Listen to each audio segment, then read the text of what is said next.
Hello friends, कैसे हो आप सभी। कैरियर पॉइंट पे आप सभी का स्वागत है। मैं अंशुल आज आपके लिए लेकर आया हूं जो दिल्ली पुलिस का कांस्टेबल का बैच हमने श्योर सिलेक्शन बैच हमने स्टार्ट किया है, तो उसका हम आज थर्ड लेक्चर लेकर आए हैं। आज हम इंडियन पॉलिटी करने वाले हैं। वैसे तो आज हमारा लेक्चर स्टैटिक जीके का होने वाला था और जो इंडियन पॉलिटी है वो हम हिस्ट्री खत्म होने के बाद करने वाले थे, लेकिन हमने सोचा कि बच्चों का नुकसान ना हो, साथ के साथ सारे सब्जेक्ट उनके कवर हो जाए, तो इसलिए हम इंडियन पॉलिटी का लेक्चर भी आज आपके लिए लेकर आए हैं। तो हमारा जो शेड्यूल रहेगा वो ऐसे रहेगा कि जैसे सबसे पहले हमारा स्टैटिक जीके का रहेगा मंडे को, उसके बाद हिस्ट्री का, उसके बाद पॉलिटी, इसी तरह से तो लास्ट के 3 दिन बच गए, थर्सडे फ्राइडे सैटरडे, उसको भी यही शेड्यूल रहेगा। और जो संडे होगा हमारा उसमें हम इन सभी के क्या लेकर आएंगे, आपके लिए क्वेश्चंस वगैरह लेकर आएंगे, जो प्रीवियस ईयर क्वेश्चन होंगे और उसके साथ साथ जो भी आपके इंपॉर्टेंट क्वेश्चन हैं, एसएससी में आए हैं, सीपीओ में आए हैं, सीजीएल में आए हैं या दिल्ली पुलिस के जो क्वेश्चन है, ताकि आपको कोई भी जो एग्जाम है उसका जो एक भी क्वेश्चन आपका छूटने पाए। और आपका जो दिल्ली पुलिस का कांस्टेबल है उसमें जो आपका श्योर सिलेक्शन का आपका वो है सपना है वो आपका हो सके पूरा, और आपका सिलेक्शन इसमें हो जाए और आप कांस्टेबल बन जाए दिल्ली पुलिस में। तो यही हमारी इच्छा है, यही हमारी क्या है मनोकामना है आपसे कि आप ध्यानपूर्वक हमारा लेक्चर पढ़ें। इससे क्या होगा कि आपको और भी अच्छा से सीखने का मौका मिलेगा और आपका जो हर एग्जाम है दिल्ली पुलिस कांस्टेबल का ही नहीं और भी जितने आप एग्जाम दे रहे हैं सभी को क्लियर करने का आपको मौका मिलेगा। तो चलिए आज का लेक्चर स्टार्ट करते हैं। आज का लेक्चर स्टार्ट करने से पहले आपको बता दूं कि आज हम लेकर आए हैं आपके लिए जो फॉर्मेशन ऑफ द कॉन्स्टिट्यूशन, यानी संविधान कैसे बनाया गया, कैसे क्या कुछ उसकी संरचना हुई थी, उसके बाद संविधान के बनने के बारे में आज हम जो लेक्चर है आपको आज पढ़ाने वाले हैं। तो अगर आप चैनल पर नए हैं, आपने अभी तक चैनल को सब्सक्राइब नहीं किया है, चैनल को सब्सक्राइब कर लीजिए, बेल आइकन को हिट कर लीजिए और हमारे चैनल के वीडियो को लाइक कर दीजिए, शेयर कर दीजिए, ताकि ज़्यादा से ज़्यादा बच्चे इस वीडियो तक पहुँच सके और वो दिल्ली पुलिस को जो क्लियर करने का सपना है उनका अपना वो क्लियर कर सके। तो चलिए आज का लेक्चर स्टार्ट करते हैं। तो सबसे पहले जो संविधान बनने की प्रक्रिया है उसको बताने से पहले मैं आपको एक छोटी सी स्टोरी बताने जा रहा हूँ। जो 1711 में क्या हुआ था, 1711 में धीरे धीरे 1711 के बाद जो अंग्रेजों ने अपना पैर जमाना यहाँ पे इंडिया में शुरू कर दिया, इंडिया में बाहर से अंग्रेज आने लगे थे। सबसे पहले कौन आया, सबसे पहले आया था सर जो वो एक तरह से नाम उनका कैप्टन हॉकिंग्स। तो कैप्टन हॉकिंग्स आया था इंडिया ब्रिटेन से। उसने फिर यहाँ देखा कि यहाँ क्या है, बहुत ज़्यादा बढ़िया मौका है व्यापार जमाने का अपना यहाँ पे। तो उसने क्या किया, वहाँ पे अंग्रेजों के पास जाकर के उन्होंने फिर उनसे क्या मांगा, उनसे परमिशन मांगी कि मुझे इंडिया में जाकर के व्यापार करने की परमिशन दे दीजिए। तो ब्रिटिश जो क्राउन था उस टाइम पे, जो ब्रिटिश गवर्नमेंट थी उस टाइम पे, उन्होंने क्या किया, उसको मना कर दिया कि भी हम आपको परमिशन नहीं दे सकते। तो उसके बाद क्या हुआ, उसके बाद वो अपना उसका काम खत्म हो गया वहाँ पे। उसके बाद नेक्स्ट हमारे आए थे सर थॉमस,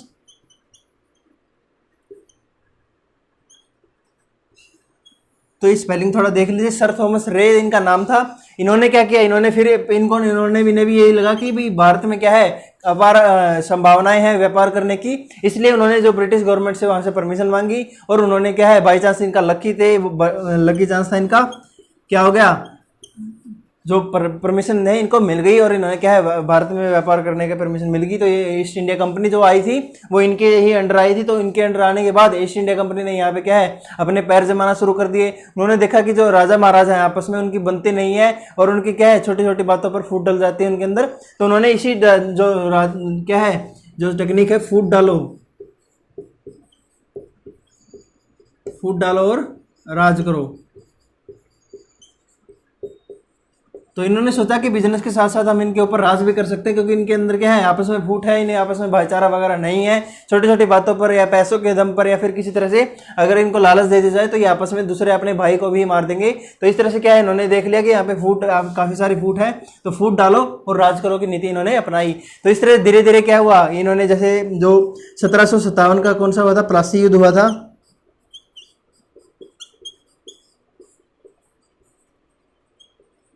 और जो 1764 में बक्सर का युद्ध हुआ था।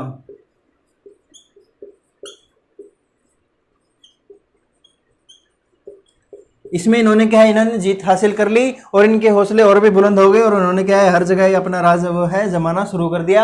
हर छोटे से छोटे साम्राज्य को, हर छोटे छोटे जो किंगडम था उसको अपने अधीन लेना शुरू कर दिया। और धीरे धीरे क्या हुआ कि इनके अंडर पूरा भारत इनके अंडर आ चुका था, जो ईस्ट इंडिया कंपनी थी। तो ईस्ट इंडिया कंपनी के अंडर सारा जो भारत आ गया था। उसके बाद क्या किया इन्होंने, जो लोगों के अंदर भी क्या है, क्योंकि इन्होंने क्या है एक तरह से राज करना शुरू कर दिया और उनका जो एक तरह से क्या कहते हैं इसको, भेदभाव किया सबके अंदर, जो मतलब इंडियन जो सोल्जर्स वगैरह उन्होंने रखे थे, और जो इनके सोल्जर्स थे, जो ब्रिटिश सोल्जर्स थे, उनके बीच में बहुत भेदभाव किया, लोगों के ऊपर काफ़ी अत्याचार वगैरह किए। तो इस तरह से लोगों के मन में क्या है, गुस्सा फूट गया। और जब 1857 की क्रांति के बारे में आपने सुना ही होगा, 1857 में क्या हुआ था कि सैनिक विद्रोह हुआ था। अंग्रेजों ने जो बुलेट्स वगैरह दी थी इनको, उस पर गाय का और सूअर का मांस लगा था। तो इससे क्या है, जो लोगों की धार्मिक भावनाओं के ऊपर ठेस पहुंची थी, और उन्होंने क्या कर दिया, जो सैनिक है उन्होंने अपना विद्रोह है वो स्टार्ट कर दिया। और सैनिक विद्रोह हुआ, उसको दबाने में काफ़ी इनका वो है भी पैसा लगा, और काफ़ी इनको टाइम भी लगा इनको विद्रोह को दबाने में। तो उससे पता चल गया था कि भाई अभी क्या है, इनको ज़्यादा समय तक नहीं टिक सकेंगे। तो इन्होंने क्या है, फिर जो ब्रिटिश क्राउन है, जो 1857 के बाद ब्रिटिश क्राउन ने क्या किया था, इनसे जो राज छीन लिया था। किससे? जो ईस्ट इंडिया कंपनी थी। तो उससे पूरा जो इंडिया में पूरा राज छीन करके जो ब्रिटिश क्राउन है, ब्रिटिश क्राउन ने अपने अधीन ले लिया था। और इन्हें पता चल गया था कि अभी ईस्ट इंडिया कंपनी के बस की बात नहीं है इंडिया में राज करना। उसके बाद क्या हुआ, धीरे धीरे विद्रोह बढ़ने शुरू हुए। 1920 में जो महात्मा गांधी है, महात्मा गांधी ने विद्रोह मतलब अपना क्या है, नया एक जो असहयोग आंदोलन है वो स्टार्ट किया। उसके बाद जो 1942 है, 1942 में इन्होंने जो क्या किया था, भारत छोड़ो आंदोलन है, क्विट इंडिया मूवमेंट। तो इस तरह से जो मतलब धीरे धीरे लोगों के मन में क्या हुआ था, इनके खिलाफ विद्रोह की भावना पनपने लगी थी, क्योंकि इन्होंने क्या है, काफ़ी सारा उत्पीड़ना लोगों को दी थी, काफ़ी उनको प्रताड़ित किया जा रहा था, उनको मतलब एक तरह से दास दासी बना करके रखा जा रहा था। तो सबके साथ ही ऐसा किया जा रहा था कि भी ना, या उसमें जो आम लोग आ गए, बड़े लोग आ गए, या फिर उसके साथ साथ जो मतलब इनके खुद के जो सेना में सिपाही बने हुए थे, जो भारत के सिटीजन थे, तो सबके साथ इन्होंने जो एक तरह से भेदभाव की नीति अपनाई, और क्या है, फूट डालो राजनीति राज करो की नीति इन्होंने अपनाई। तो जिससे क्या हुआ, इन्होंने मुगल हो गए, या फिर और भी जो बड़े बड़े जो झांसी की रानी होगी, या और जो सबके राज्य में क्या गया, अपना राज जमाना शुरू कर दिया था। तो धीरे धीरे इनको 1942 के आसपास क्या लगने लगा था कि भी अब इनका क्या है, ज़्यादा समय ये राज नहीं कर पाएंगे। तो इन्होंने क्या कहा, इन्होंने क्या किया, इन्होंने 1940 में अगस्त मिशन, उसके बाद 1942 में इन्होंने लाया था क्रिप्स मिशन, क्रिप्स प्रपोजल, और 1946 में फिर ये फाइनल लेकर आए थे कैबिनेट मिशन प्लान। अभी ये मैं किसके बारे में बता रहा हूँ, आपको ये पता होना चाहिए कि ये 3 ऑफर किसके लिए थे, किसके क्या कुछ था। तो उन्होंने क्या किया कि जब 1940s के आसपास इन्होंने लगना शुरू हो गया था कि अब इनका टाइम ज़्यादा नहीं चलेगा, तो इन्होंने क्या किया, इन्होंने भारत को कहा ठीक है, हम आपको आज़ादी दे देंगे थोड़े टाइम में, लेकिन आपको आज़ाद अगर हो रहा है, तो कोई भी देश अगर आज़ाद होता है, उसके पास अपना जो क्या होता है, अपना संविधान होता है, अपना कॉन्स्टिट्यूशन होता है, जिसके बलबूते पर वो पूरे देश में क्या होता है, एक तरह से जो गवर्नमेंट है, गवर्नेंस है, एडमिनिस्ट्रेशन है, वो होता है। तो आपको भी अपना जो संविधान है वो बनाना चाहिए।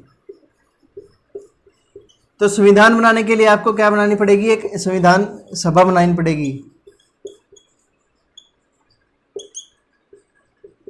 तो इन्होंने ये सुझाव दिए थे भारत को, भारत की जो मतलब बड़े बड़े नेताज हैं उनके साथ मीटिंग करके, और उनको क्या दिया, संविधान भी, आप संविधान बनाइए आपके देश का, आपको हम आज़ादी दे देंगे, लेकिन आज़ाद देश के लिए आपको आज़ाद देश के आग्रह होना है, तो उसके बाद आपको राज करने के लिए, वहाँ चलाने के लिए, गवर्नमेंट चलाने के लिए, एडमिनिस्ट्रेशन करने के लिए आपको विधान सभा की जरूरत पड़ेगी, जो रूल्स वगैरह रेगुलेशंस वगैरह डिसाइड करेंगे। तो संविधान क्या होता है, इसके बारे में देख लेते हैं। ये क्या होता है, एक फंडामेंटल राइट होता है, सॉरी फंडामेंटल लॉ होता है, fundamental law of the land, यानी कि किसी भी देश का, किसी भी जमीन का क्या होता है, एक मौलिक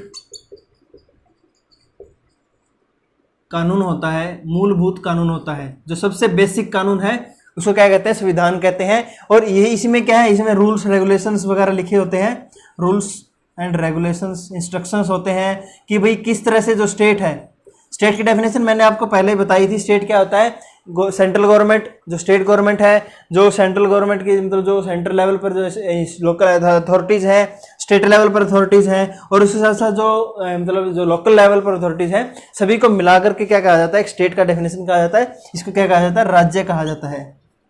तो राज्य को चलाने के लिए जितने भी कानून होंगे, रूल्स का मतलब क्या हो गया, रूल्स होंगे, नियम होंगे, तो इन सभी को मिला करके क्या बना जाता है, इन सभी को क्या कहा जाता है, जो बेसिक फंडामेंटल लॉ होता है, कानून होता है, उसको संविधान कहते हैं। तो संविधान आपके पास होना चाहिए, तभी आप सरकार चला पाएंगे, परफेक्ट रूप से आपको देश को ग्रोथ कर पाएंगे और देश को क्या है आगे ले चलेंगे। तो ये जो मिशन है, ये जो कैबिनेट अगस्त मिशन हो गया, अगस्त मिशन कब आया था 1940 में, और 1942 में क्रिप्स के अंडर क्या आया था, जो क्रिप्स मिशन आया था, और 1946 में हमारा आया था कैबिनेट मिशन। तो कैबिनेट मिशन ये आया था 16 मई को। तो इसकी डेट आपको काफ़ी अच्छे से याद रखनी चाहिए कि कैबिनेट मिशन प्लान कब आया था 1946 में, 16 मई 1946 में आया था। और इन्होंने कहा कि आपको एक संविधान बनानी चाहिए और उसमें 389 मेंबर्स आप रखिए। इन्होंने ये सुझाव दिए थे 389 मिशन मेंबर्स आप रखिए, और जो मतलब क्या है अपना संविधान का गठन कीजिए और अपना देश को, सरकार को आगे बढ़ाइए। तो इस तरह से ये लाए गए थे प्लान। इसके बारे में अभी कैबिनेट मिशन के बारे में एक बार ध्यान से देख लेते हैं, इसके बाद हम आगे बढ़ते हैं। आप यहाँ तक क्या है, अगर आपको कुछ नोट करना है तो नोट कर लीजिए, मैं इसको रफ कर देता हूँ। तो अभी एक बार आप कैबिनेट मिशन के बारे में देख लेते हैं। उससे पहले हम एक बार आपको मैं कुछ पॉइंट्स बता देता हूँ। जो सबसे पहले हमारे भारत में जो एक तरह से संविधान बनाने की जो बात की गई थी, मांग रखी गई थी, वो किसके द्वारा रखी थी, एम.एन. रॉय ने ये पॉइंट रखा था सबसे पहले कि भी मतलब आपकी संविधान सभा होनी चाहिए और उसका संविधान सभा बनाइए जिससे जो संविधान का गठन करेगी और उससे हमारा देश चलेगा। इसके बाद 1935 में जो इंडियन नेशनल कांग्रेस है, उन्होंने भी क्या है इसकी मांग उठाई थी कि भी हमें एक संविधान सभा बनाकर दीजिए जिससे हम अपने संविधान का गठन कर सके। तो इस तरह से जो मांगे वगैरह आई थी, और उसके बाद जो मतलब जो ऑफर मैंने 3 आपको बताए थे, अगस्त ऑफर, उसके बाद जो हमारा जो क्रिप्स मिशन आया था, और उसके बाद जो हमारा आया था नेक्स्ट जो हमारा 16 मई को आया था 1946 कैबिनेट मिशन प्लान, यानी कि कैबिनेट योजना इसे कहते हैं एक तरह से। तो इसमें क्या था, इसमें 3 मेंबर आए थे हमारे। जो मिशन था sir Stafford Cripps, sir Lawrence, sorry pathetic नहीं है, यहाँ पे पैथिक है, तो ये पैथिक लॉरेंस है। और जो थर्ड था A.N. अलेक्जेंडर। तो ये 3 मेंबर का जो ब्रिटिश क्राउन ने क्या है कैबिनेट मिशन भेजा था, इसमें जो हेड थे वो थे सर पैथिक लॉरेंस थे हेड, और ये 3 मेंबर इसके टोटल मेंबर इसमें थे। तो ये क्रिप्स मिशन ने क्या कहा था आपको मैंने पहले ही बताया है, अभी पिछले जो थोड़े पॉइंट देखा था हमने उसमें देखा था, इन्होंने कहा कि आप एक संविधान सभा गठन कीजिए जिसमें आप 389 मेंबर्स लीजिए, और जो क्या करेंगे, जो डिसाइड करेंगे कि आपको क्या कुछ संविधान में आपको रखना है और किस तरह से संविधान आपको बनाना है। लेकिन जो फाइनली डिसाइड हुआ, जो फाइनली जितने मेंबर्स आए और जितने इलेक्ट होकर के आए, या फिर एक तरह से जो मतलब इलेक्ट होकर के नॉमिनेट होकर के आए, वो आए थे 292 मेंबर्स टोटल। तो ये 292 मेंबर्स टोटल आए थे, और इन्होंने फिर क्या है, इन्होंने जो मतलब इनका संविधान सभा ने बनाने के लिए इनका जो प्रपोजल है वो मान लिया था। 292 मेंबर्स इसमें जुड़ करके शुरुआत हुई थी। और जो सबसे पहली मीटिंग हुई थी, सबसे पहली मीटिंग हमारी कब हुई थी, सबसे पहली मीटिंग हुई थी हमारी नवंबर में। इन्होंने सबने डिसाइड किया कि भी चलो बैठ के अभी एक जगह बैठ के और अपना जो मीटिंग है वो करते हैं, रखते हैं, और डिसाइड करते हैं कैसे कुछ जो हम संविधान है वो बनाएंगे और किस तरह से उसका ढांचा रहेगा, मूलभूत ढांचा रहेगा, उस तरह उस सबके ऊपर डिसाइड करने के लिए इन्होंने एक मीटिंग बिठाई।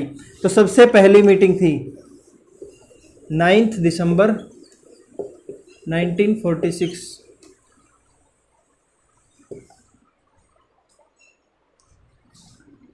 तो ये 9 दिसंबर को थी, ये थी 1946 को ये मीटिंग बुलाई गई थी जो कैबिनेट हॉल है।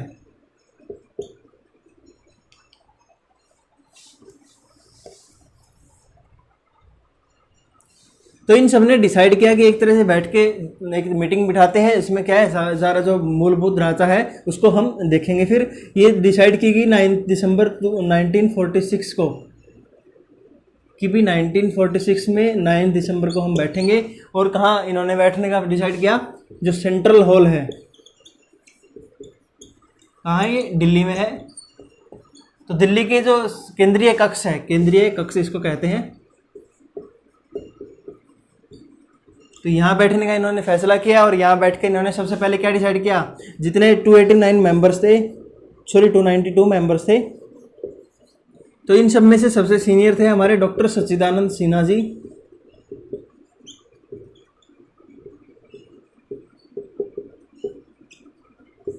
तो इन्हें बना दिया गया टेम्परेरी हेड।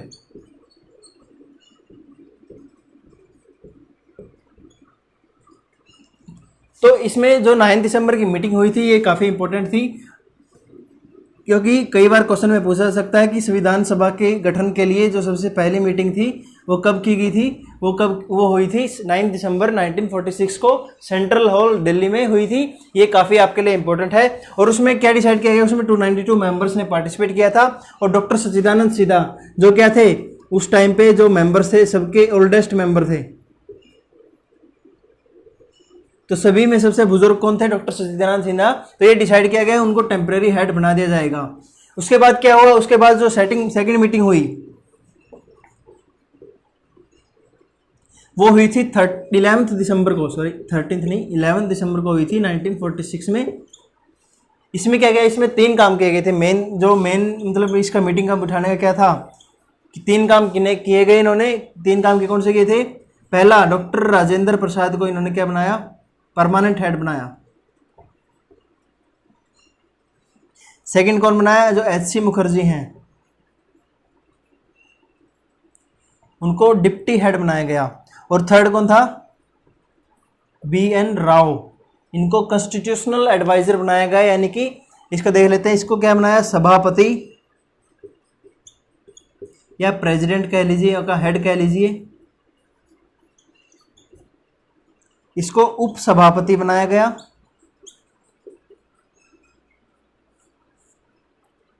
और जो थर्ड BN राव थे हमारे, इनको बनाया गया संवैधानिक सलाहकार।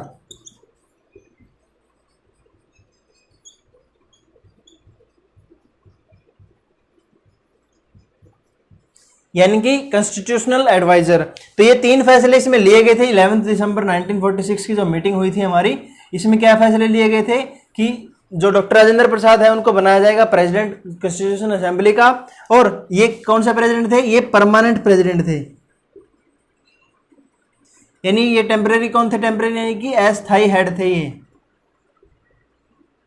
अस्थायी अध्यक्ष। और ये क्या थे, ये स्थायी अध्यक्ष थे।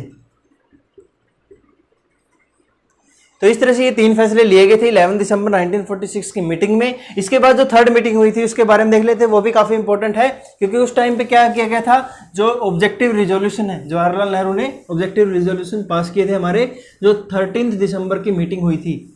तो ये जो मैं डेट्स लिखवा रहा हूँ ये काफ़ी इंपॉर्टेंट है, इसका आप स्क्रीनशॉट ले लीजिए। अभी मैंने रफ कर दिया है, लेकिन आप पीछे जा करके एक बार बैक जा करके आप इसका वीडियो को देख करके यहाँ पे स्क्रीनशॉट ले सकते हैं। और साथ साथ अपने अगर नोट्स बना रहे हैं आप बच्चे, तो आप इसमें स्क्रीनशॉट के साथ साथ नोट्स भी बना सकते हैं। तो ये जो डेट्स मैं स्टार मार्क कर रहा हूँ ये काफ़ी इंपॉर्टेंट है और इसलिए आपको इनको याद रखना जरूरी है। थर्ड डेट कब हुई थी, जो 13 दिसंबर 1946 को थर्ड मीटिंग हुई थी इनकी। और इसमें क्या किया था, इसमें जो जवाहरलाल नेहरू हैं,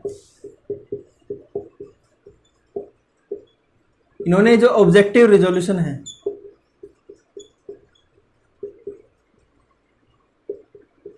ऑब्जेक्टिव रिजोल्यूशन कह लीजिए, ऑब्जेक्टिव बिल कह लीजिए, ये इन्होंने रखा था। कॉन्स्टिट्यूशनल असेंबली जो बनाई गई थी उसके सामने इन्होंने ये ऑब्जेक्टिव रिजोल्यूशन रखा था, बिल रखा था। इसका क्या था, मतलब उद्देशिका,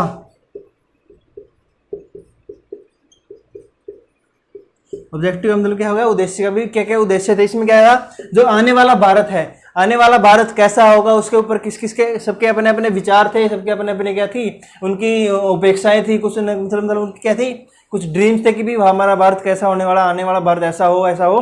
तो इस तरह से जो भी ऑब्जेक्टिव रिजोल्यूशन थे, क्या कुछ उनके कानून उद्देश्य थे, उद्देश्य थे, उनको रखा गया था। और जवाहरलाल नेहरू ने इनको सबको क्या है, सबके सामने रखा गया था।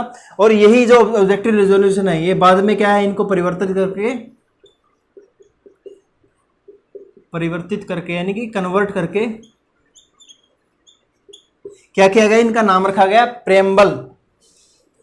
तो जो आप प्रेम्बल देखते हो कॉन्स्टिट्यूशन का, प्रेम्बल ऑफ द कॉन्स्टिट्यूशन,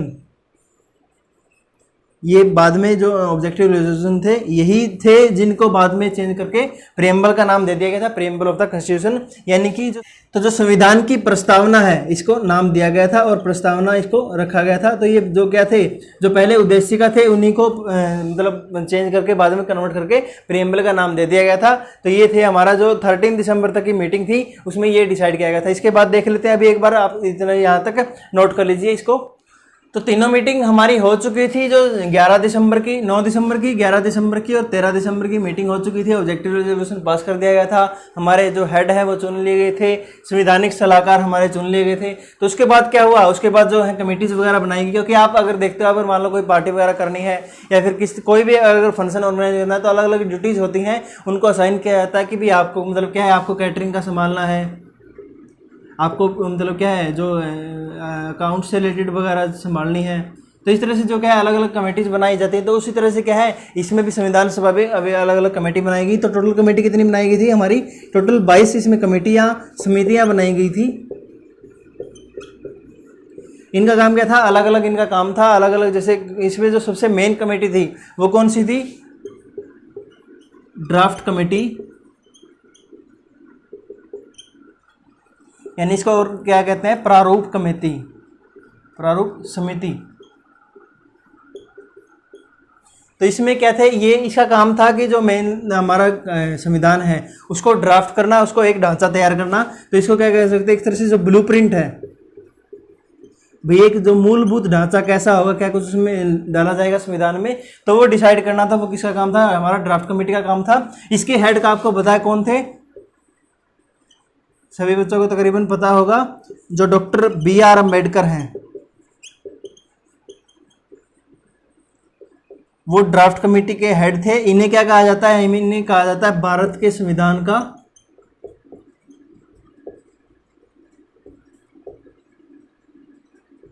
जनक, या कह सकते हैं father of Indian constitution.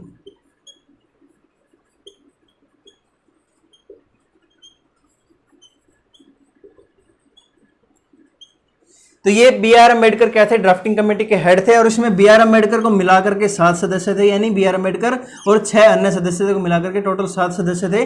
Drafting committee जो हमारी प्रारूप समिति थी उसमें 7 सदस्य थे। तो ये टोटल 22 समितियाँ थी। इसमें जो ड्राफ्टिंग कमेटी है इसको कब बनाया गया, ये सबसे इंपॉर्टेंट, तो इसके बारे में थोड़ा डिटेल देख लेते हैं। इसको 1947 में इसको बनाया गया था, 1947 में इसको बनाया गया था। और 1948 में इसने अपनी रिपोर्ट है, अपना जो ढांचा है, एक तरह से जो प्रारूप है संविधान का, उसको बना करके देश के सामने रख दिया था। और 1948 में जब इन्होंने रखा तो इन्होंने जो देश का है, देश के आम जनता को, लोगों को क्या है 8 महीने का इन्होंने टाइम दिया कि आप इस संविधान को, जो हमारा हमने जो प्रारूप एक तरह से ड्राफ्ट किया है, जो बनाया है, प्रारूप बनाया है, ढांचा बनाया है, ब्लूप्रिंट बनाया है, उसको पढ़िए, उसको देखिए। अगर आपके कुछ सुझाव हैं कि ये चीज़ यहाँ पे जोड़नी चाहिए, ये चीज़ हटानी चाहिए, तो वो सुझाव हमें दीजिए। हम देखेंगे उसमें मानना है, कौन सा नहीं मानना है, क्या कुछ उसमें हम उसको अपने जो है सजेशंस को ध्यान रखेंगे, ऑब्जर्व करेंगे। उसके बाद क्या है, टोटल आए थे 7635 सजेशंस टोटल आए थे। और इन्होंने कितने, इन्होंने अपने मान लिए थे, इन्होंने जो अमेंड किए थे, कितने अमेंड किए थे, अमेंड करना यानी क्या हो गया, उनको संशोधन करके, मतलब कितनों को इसमें इन्होंने संविधान में अपने जोड़ लिया था। तो 2473 जो टोटल सजेशंस आए थे, पूरे देश से आए थे, पूरे कंट्री से, पूरी जनता ने, सभी ने क्या दिया था, अपने सजेशंस वगैरह दिए थे, ताकि जो संविधान में क्या है, क्योंकि जो संविधान है वो लोगों के लिए बनाया गया है, लोगों के द्वारा ही बनाया गया है। तो देश को चलाने के लिए सबसे इंपॉर्टेंट कौन होता है, हमारी जनता होती है। तो जनता से सुझाव लिए गए, जनता ने 7635 सुझाव दिए थे, उसमें से संशोधन करके जो संविधान सभा ने अपने जो उसमें मानने थे और जिनको ऐड कर दिया गया भी संविधान में, क्या ये संविधान है, इसमें इन प्रारूप को क्या है ऐड कर लिया गया कि ये सजेशंस हमने ऐड कर लिए हैं। तो टोटल 2473 जो सजेशंस हैं वो ऐड कर दिए गए थे। तो ये हमारा जो क्या है संविधान बन करके तैयार हो